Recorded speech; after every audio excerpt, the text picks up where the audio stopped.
It is 7:20 in the morning.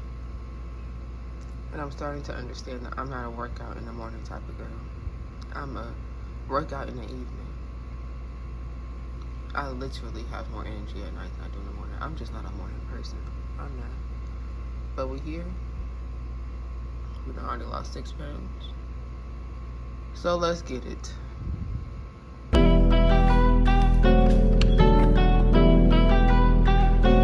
Good morning, good morning, good morning. How you doing?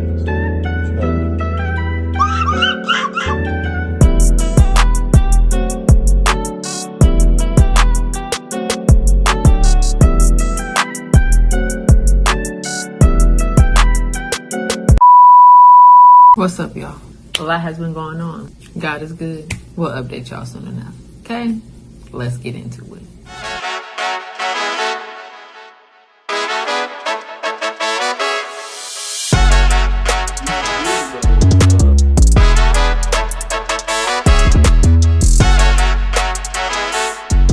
The dirt. Until I can come back through and say my goodbyes to you all. Thank you for this.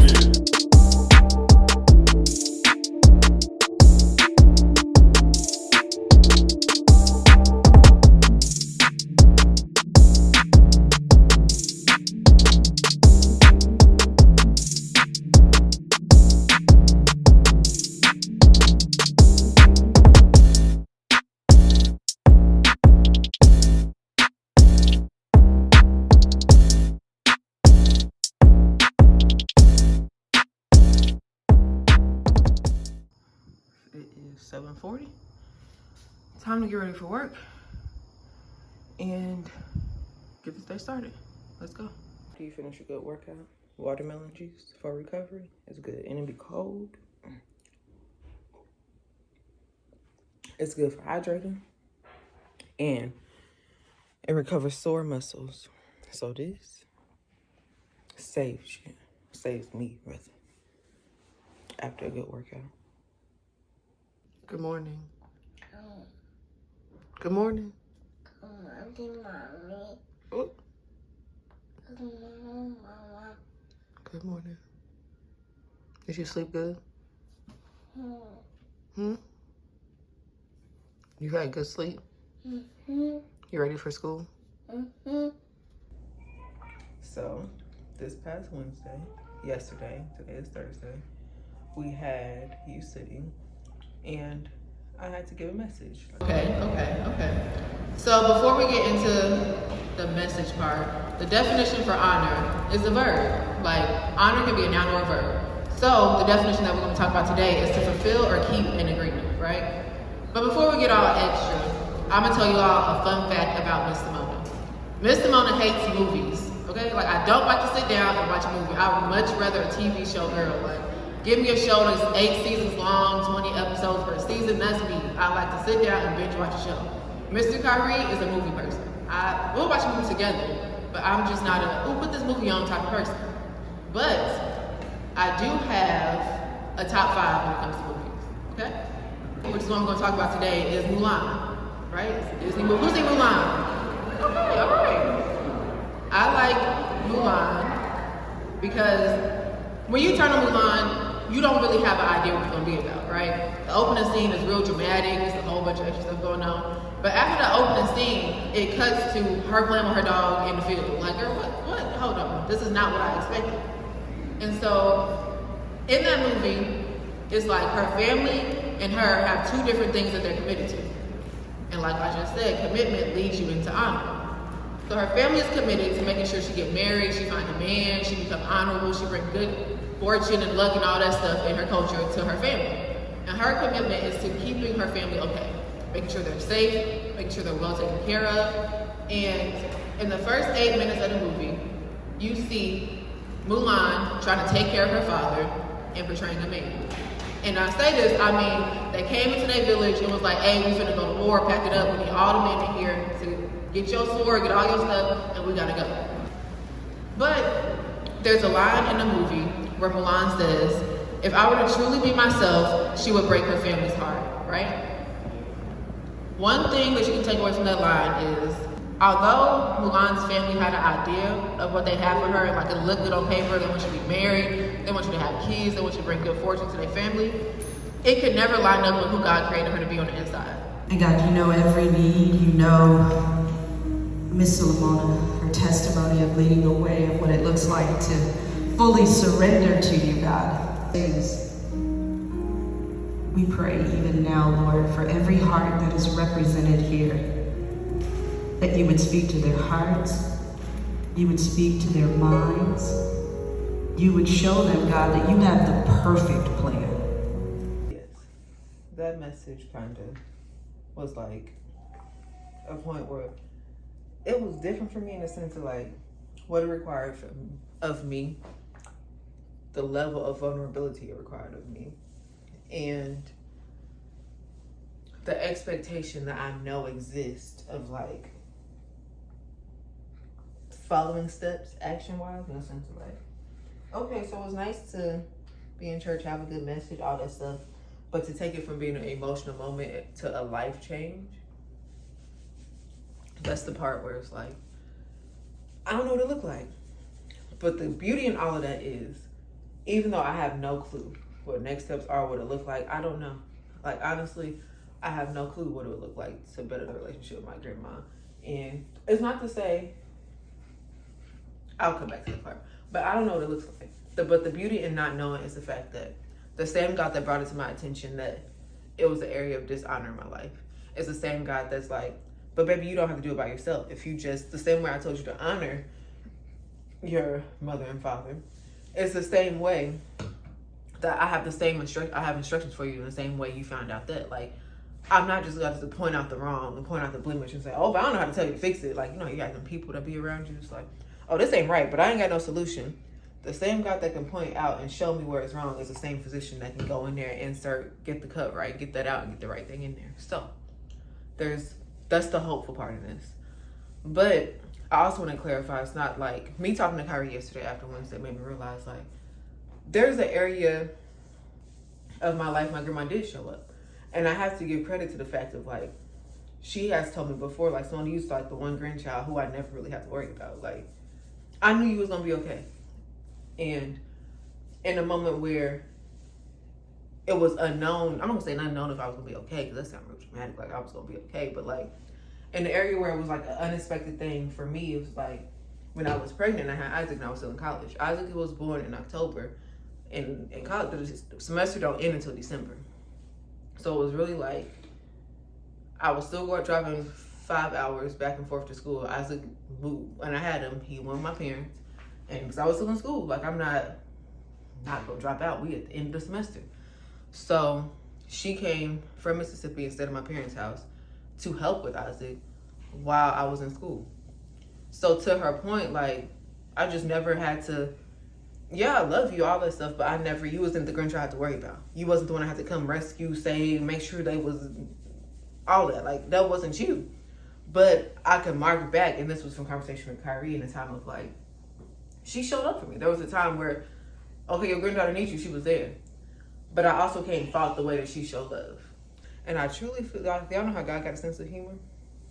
I'm gonna stay open, but I feel like, I don't know if it'll be a conversation, but it's probably be a moment of opening my eyes this weekend while I'm yet staying in her house. But yeah, we're hopeful for it. Very hopeful. I thank God for grace, because the grace to save me when I don't even see I need to be saved, and I can justify and stay committed to being right. I thank him for the grace and to be able to walk back to the throne of grace and just, God, forgive me, and thank you. But yeah, that's that on that. We're picking Isaac up this weekend. He has been in Texas having a blast. Been tearing everything up in Texas, food-wise, home cooked, stuff that's not here, all that. He just been pigging out, as my dad would say. And we will see him Saturday. And guess what? Last Mississippi trip, we came back with 2 coolers full of like meat for the deep freezer. Like, our deep freezer is packed. And guess what we're gonna do this time? Run the play again. Very excited. I love a good Mississippi trip. When I was younger, we used to be in Mississippi all the time, and I literally used to cry every time it was time to leave and go back to Texas. So, I mean, I hate it's a turnaround trip, but I'll take what I can get. I'm gonna stock up them coolers again. Both of them. Both coolers getting stocked. I'm gonna get my pound cake. I'm gonna eat good. It's only one day though. I'm gonna get something. I'm leaving here with something. I'm leaving here with something. You know what I mean? I'm from around the way. I'm leaving with something. So let's get unready. Podcast time. Finish up the vlog for this week. This week is the 27th, I think, of June, I believe. So yeah, finish that up and set it to go live at 7 p.m. Fridays. It's 7 p.m. Friday. It's 95 degrees. Got a whole family, and they worry about me. So You could tell he was committed to helping people experience salvation. Like, you know what I'm saying? Like, he would say that was like a commitment of his of like, bro, I want you to experience salvation, bro. Like, I want you to experience it. I want your family to experience it. Like, salvation is bigger than that education. Yeah, education is cool, but it ain't better than salvation. You know what I'm saying? Like, money is cool. It's not better than salvation. Like, you could just tell by the passion that he exudes when he's coming with the issue of blood. Commitment to getting to Jesus could only come because she knew what suffering for 12 years, paying all her money, not having no solution looked like. Like, exactly. Being willing to commit is only experience from suffering. Because it's like you got to make your mind up. Yeah, exactly. Ruth, she made a decision through the suffering of losing her husband. You know, she made a decision of like, nah, bro, I'm going where you go. Where you go, I'm going. Your God is my God. We gonna die together. We ride together. We die together. Like, I'm not going back home. Which makes me wonder, like, dang, what was going on back home that you was just like, I'm cool, bro. Like, I don't want to go back to Moab. Like your folks was there. Like, we don't know if she was experiencing abuse. We don't know if she could have been slapped. Like, we don't know. The Bible doesn't tell you. But whatever it was, she was committed to this woman that you could honestly say, like, she ain't know that well. It was her mother-in-law. Like, that's all she knew. That was my mother-in-law. And she was like, yo, I'm committed to you, and only death gonna do us. And through, like you said, through her suffering, she was able to commit because she knew what the other side was, even though we might not exactly know what she experienced before she got married and was inherited into Naomi's life. You know what I'm saying? We don't know what she went through, what she experienced, who her folks was, right? But we know that it was something she didn't want to go back to, and the other girl had no problem going back to it. Naomi told her once, and she was, okay, I'm out of here. Like, you know what I'm saying? But through that, she committed to Naomi, which in turn led her commitment led her to submitting to a man like Boaz.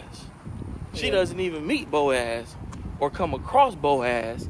If she didn't allow suffering to turn her if she didn't allow suffering to turn into commitment. You see what I'm saying? Yeah. Which in my life, graduating high school, working 5 years at dead end jobs, right? Like, check to check, doing what I was doing, living life, led to, yes, a lot of internal suffering. You know what I'm saying? A lot of questions and feeling, you know what I'm saying, less than, feeling unequal to people that was my peers, sizing myself up where I'm at in my life at 22. Like, dang, bro, like, you feel me? Led to a conversation with my granny that led to me joining the military, which not just committing to the military in my life, because if I don't commit to that, I never can submit to you and be married. You see what I'm saying? So it's like, and so now that I'm married and I'm experiencing a lot of doubt and a lot of questions and a lot of, dang, bro, like, why, like, dang, like, man, we doing it, we doing it. I can now lean back on that of like, hold on. This is a time for me to let me commit to this. You know what I'm saying? Like through this tough time.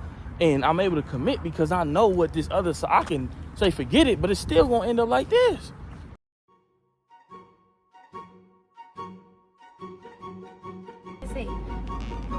I don't. Monitoring? Monitoring. Monitoring. What is monitoring? Monitoring. Monitoring. Okay. What's the word? Okay, you know, securities and they monitoring. No.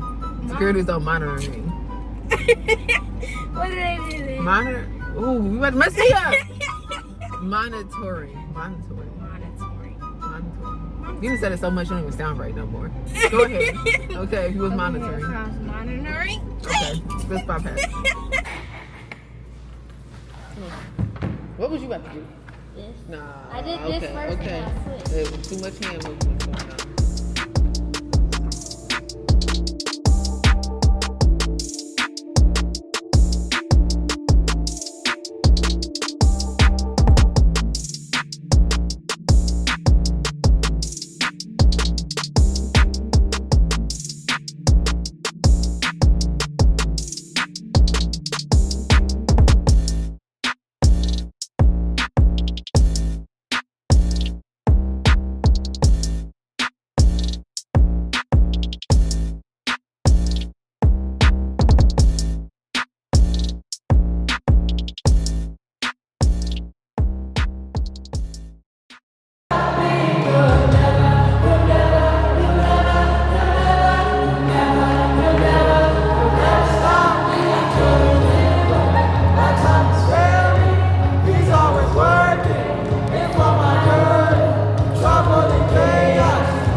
How y'all doing? Everybody good?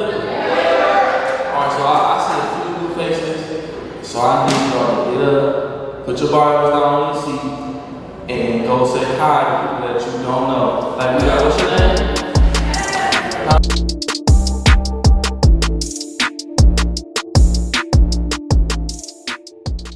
Peace. I'm about to go back over my family and have a goddamn 4th of July dinner. Ribs, steak, all that, right? Well, Naomi is like, no, I'm staying with you. So then Ruth, I'm sorry, Ruth tells Naomi, no, I'm staying with you. I'm going to Atlanta with you. Everybody here has a mother, grandmother, someone raised them, right? If Miss Simone told you right now, hey, I'm about to move here, who would call their parents and be like, hey, get my stuff, I'm moving with Miss Simone, raise your hand. That's because y'all think that it'd be fun with her, but y'all already know the mom's That's all that is. That's all that is. But can you understand like the kind of the head scratching, like being tore down and built back up? Then I actually would not have to feel the commitment that I made to myself of, hey, I gotta get out of where I'm from because I know that there's more for my life. So there we go. We go back to Ruth. Ruth was kind of in the same dilemma. She was in the same dilemma. She was at a place where she's like, my husband died, but I already know what's back here. And it ain't what I want. I want more. She wanted more for her life. She wanted more for herself. The Bible doesn't tell us exactly anything about her family. But I could just imagine that whatever was going on with her family, it didn't line up with what she actually wanted for herself. And some of you are in that same situation. Oh, that means sometimes you ain't gonna be able to go play with your friends. You gonna have to, hey, no, I need to go work out. I need to make sure I'm eating right. You know what I'm saying? Some of y'all want to be athletes. Okay, Mom, I don't want McDonald's. Can you cook? Can you show me how to cook so I can help you? You see how we want something, but what work are we putting in to get it? Because sometimes we want to commit to this goal, but we're not committed to the works that help us reach the goal. So now that I'm 11 years in, my body wakes up early, right? But that was not a commitment that I said out loud. It was something that came with the environment that I was in. But what I mean by that is, you don't have to say, I want to be lazy to actually be committed to being lazy. You know what I'm saying? Like, because that's what this is. This is about feeling a connection. What Maddie was talking about, I'm not feeling a connection. I'm spending time in my Bible. I'm doing Devo. I'm doing everything that I'm supposed to be doing. I'm not feeling a connection. So just imagine these students they don't even know that part of life, or even are willing to sit and receive it because they feel like the person that's talking to them about it don't have no understanding of what they're going home to, or what their life is like outside of this room. Good morning. It is the day before we leave to go pick up Isaac, and it hit me last night that I have so much work to do, because technically we weren't supposed to get him until the following week, but my mom got some stuff to do, so she ain't able to meet us halfway. So it was like Monday, Tuesday, one of them days that we figured out that, yep, we're gonna have to go this week. So that means I need to get things done for 2 days worth of work today, all while editing video and make sure it gets up in time to post.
And it's a boundary. Okay. You gotta set boundaries because of the type of person that you are. Yeah.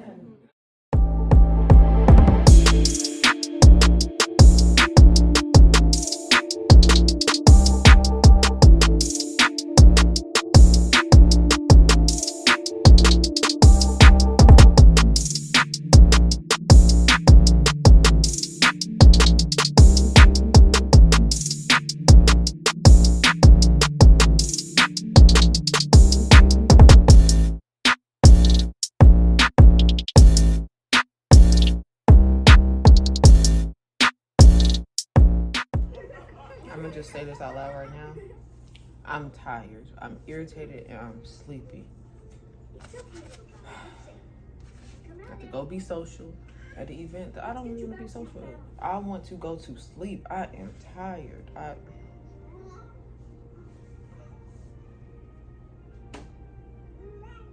God is good. That's it. That's all I got. That's it.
we leave again. Packing. It's supposed to be leaving at 3 o'clock in the morning this time. It shouldn't take much to pack because it's literally a get there Saturday, sleep, wake up, come back Saturday morning type of trip. So let's go.